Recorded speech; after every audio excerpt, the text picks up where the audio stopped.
Hello, you wonderful people, and welcome to another episode of Crime Centric. This being a show where I talk about crime dramas that I watch. For today's episode, I'm going to talk about the latest episode of Whiskey Cavalier.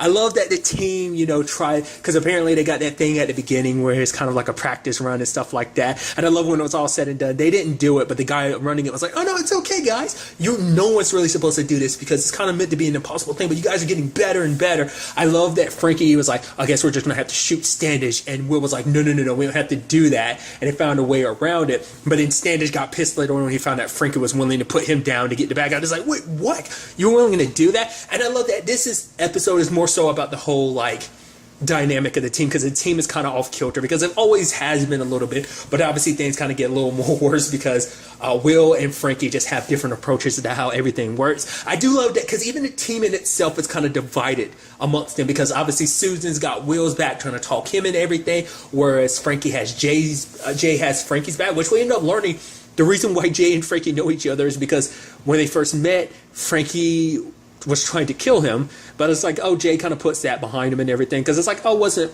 personal, it was professional work wise. So it's like, yeah, which kind of begs the question, considering the fact is that we find out about it later on. I'm assuming that might have had something to do with her prior work of being an assassin, which that was kind of an interesting thing to find out.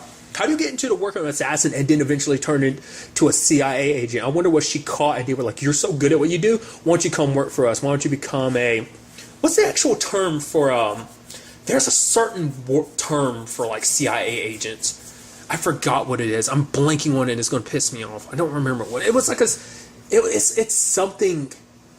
I'm blanking on it. Either way, that seems like that might have been what ended up going down that route. I mean, I'm just curious, considering the fact that you went from, kind of a mercenary assassin to CIA agent. But either way, I'm sure that's a story for another day. But I love that basically this is about stopping some radical group, and this dude, this engineer who was building a bomb for them. I love that, Standish wants a gun and everything, and he's going like, oh yeah, actually I want two guns, be a signature, I'm just shoot, shoot, shoot. And it's like, oh, you're shooting behind you. Sad, because there was a guy behind me, because I heard, you always gotta be listening. He's like, right. Well, it's like, Standish, I believe you can be a great agent, but the fact is, when you're trying to shoot at somebody, it's a good idea to stare at him. He's like, right, and it's just kind of like, because he hasn't gotten a gun yet, no one wanted to give him a gun, and it's like, we're going to trust you with a gun because you haven't literally had any training. He had a gun last episode, but I guess that was just kind of a circumstance of he just ended up picking up the gun. I just felt like I noticed that. I feel like I remember him having one, but it might have just been something he did on his own. It's like, oh, we're not going to give you your own gun to carry around with you. You ended up finding out one, sure, but I'm sure, I guess with the way the context of this episode went down, there's probably a thing of oh, they probably immediately took it from him, afterwards. You don't need that type of situation, so.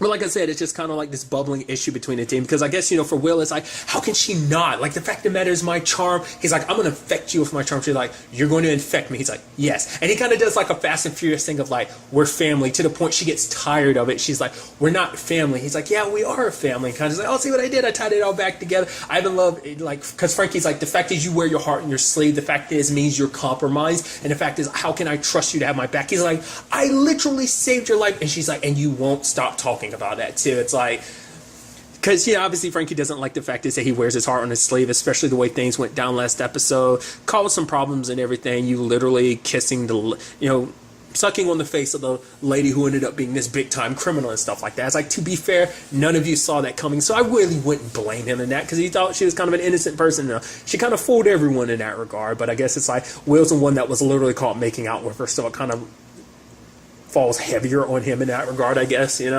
So, the whole thing of Standish getting rid of that guard, it's like, hey, I did it with just hors d'oeuvres, so give me a gun, and Jay's like, fine, here's a gun, and gives it to him, and it turns out to be a tiny gun, and he's like, it's kind of emasculates me as a man, and it's like, oh.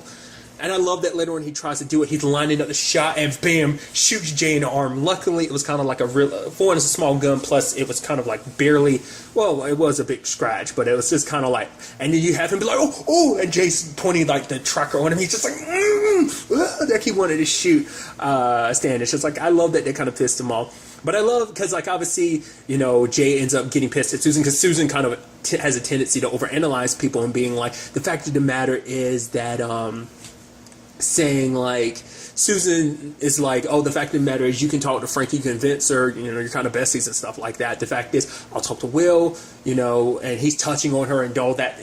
She's touching on him and everything, and it kind of pisses Jay off because he's like, stop doing that, stop trying to talk to me, stop trying to analyze it, stop touching me. She's like, oh, okay. And you kind of find out later on it's because for him it's still kind of a new thing for him, the whole working with a team. So that's why he has such a hard time. Like, that's why he kind of snapped at Susan, because it's not something he's used to, not something Frankie's used to. Because even for her, she's like, she even tries to be like, the fact is, I don't care about anyone on this team. Like, tries even saying that to Jay, being like, she's like, you made me care about you. I mean, she's like, not like I really care. She's trying to hide it so much, but it's like, yeah, and he's like, oh yeah, because now we're kind of besties and stuff like that. But I love she says that to Will, because it's like, we, as the audience, know you do care about the team. You care about Will. If you didn't, you wouldn't have done that whole thing to Ray, cutting his bricks and stuff like that. Which I love. Ray is like, yeah, and when we're doing this mission, the most important thing to keep in mind is making sure I keep my job. And he's smiling and everything. It's like, you really think the team's going to have your back and be like, oh, Ray, you jokester. Just everyone looks at him like, the hell is your damn problem, Ray? We're trying to save people's lives and you're worried about your damn job?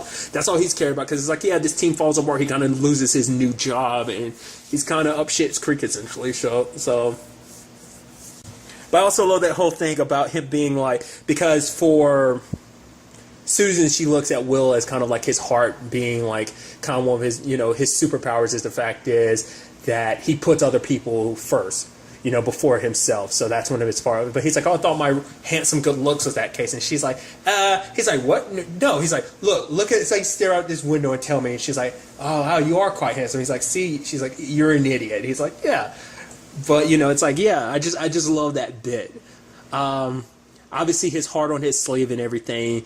They get Thomas. I love that. It's like, oh yeah, we're going to take him, and then Frankie comes over and ejects him. He's like, he was cooperating. She's like, well, this way it's easier. It's like, well, technically not, because I agree with Will, because it's like, yeah, you are literally having to drag the dude. It's interesting because, like, I was talking about it earlier, we did learn a little bit about Frankie. We kind of learn a little bit because she talks about her dad. Her dad kind of talked about her being funny and stuff like that. And it's like, oh, kind of being her best quality. And he's like, oh, he must have never saw you shoot. And I kind of laugh about it, but she quickly changes the subject. It's like, yeah, we're not getting all sentimental and letting you know all about me, which that is interesting. Like, I'm quickly interested to find out about that, because it seems like her dad might be a spot.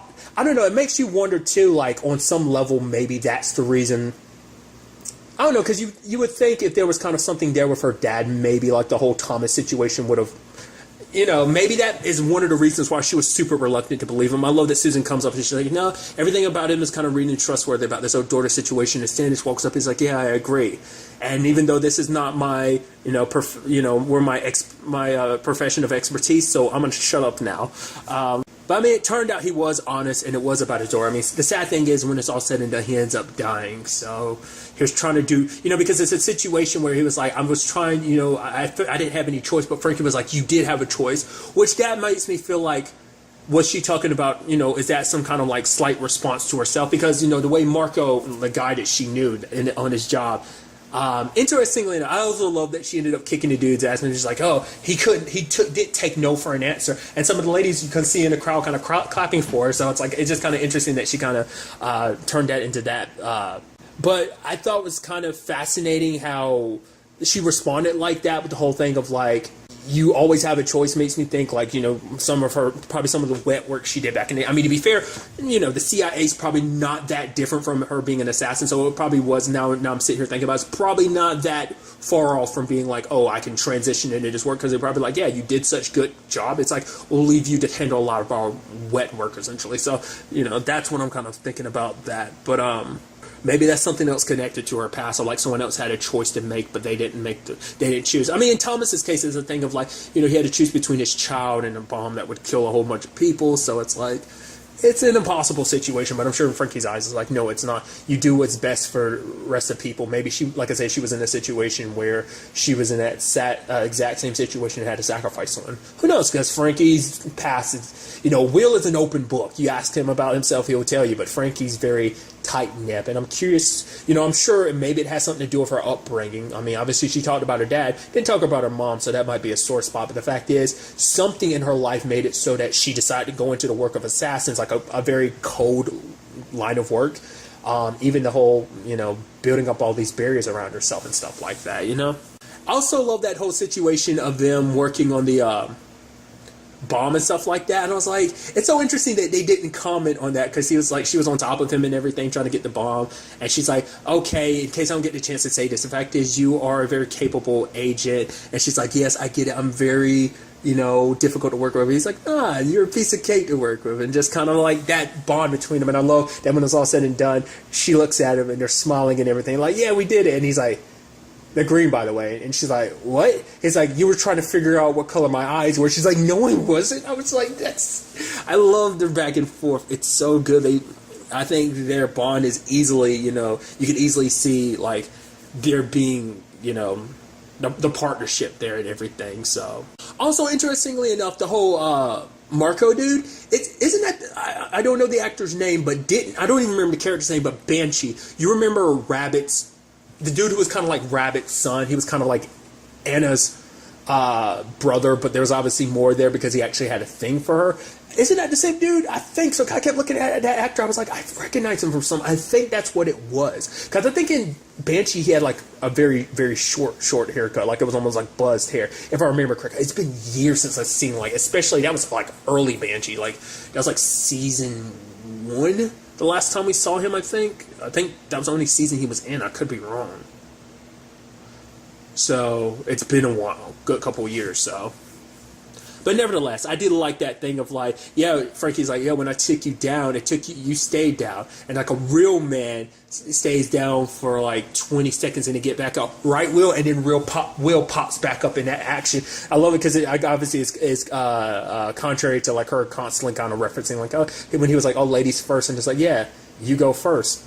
And I love him being like, and that's why I'm the one driving the boat. And she's like, well, in the end, it's kind of an even trade. It kind of worked out. I'm kind of glad I went down this route. He just kind of looks at her, so. But it was a nice job, well done. They stopped the bomb. They almost got exploded by a second part of the bomb. But luckily, they saved the day. They ended up saving, Thomas's daughter. And it's like, yeah, everyone's kind of got a heart, but like, he's got like 100 of them and stuff like that. I also love like when it was all said and done, this speech at the bar and stuff like that. I guess that's going to be home base from now on, which is pretty dope. Just a side note, just kind of makes me think of Leverage for a little while, at the very least until like what, season 5? No, it was between seasons 2 through 4. They had the bar as like a base of operation because their place was. But their place was above a bar. It just made me think of Leverage and just having your operation be out of a bar and stuff like that. But I love that Will had created a whole list of like, oh yeah, this is stuff, I'm going to say. She's like, oh wow, you would be the person. And he's like, wait, why do you have to say that almost like a negative, tone and stuff like that? She's like, oh, because you were a loser and stuff like that. So, but Jay, makes out with Susan. Because it was interesting to me, like I said, because the only person that necessarily was in the team that was kind of in the middle ground was kind of like Standish, because everyone else kind of had issues. Like Frankie and Will had their issues, but it also got reflected with Jay as well as Susan, which I thought was kind of a nice element, showing that it's not just them. I mean, I guess you could make the argument because the two forefronts of the team aren't really shaking well. The rest of the team isn't either, just from the foundation of everything, but also from the fact is that because each one of them's got the other's back. Like Jay's got, Frankie's back, and Susan's got Will's back. They are a family. We're family. Like I said, just that thing, it just makes me immediately, because just the context and everything and the way he says it, and just Frankie kind of getting annoyed about it, just makes me think of some like Fast and Furious stuff, which is interesting because the fact is I've only seen maybe 3 of those movies all the way through. I don't know. It's a whole tangent on its own, but that was just kind of in the back of my mind. I also love that Ray being like, "Yep, I got to keep my job." Oh, as well as the team gets to stay together. It's like, you should leave with that. And he's like, "You know what? I think we should build the team up more." Blah blah blah. And she's like, "Goodbye, Ray." And he's like, I love him being like, "Yeah, I got to go to some important missions and stuff like that." He's like, "Yeah, I hung up on him because I got a lot of work and important meetings and stuff like that." It's like Ray wanting to feel so important, dude. You poor bastard.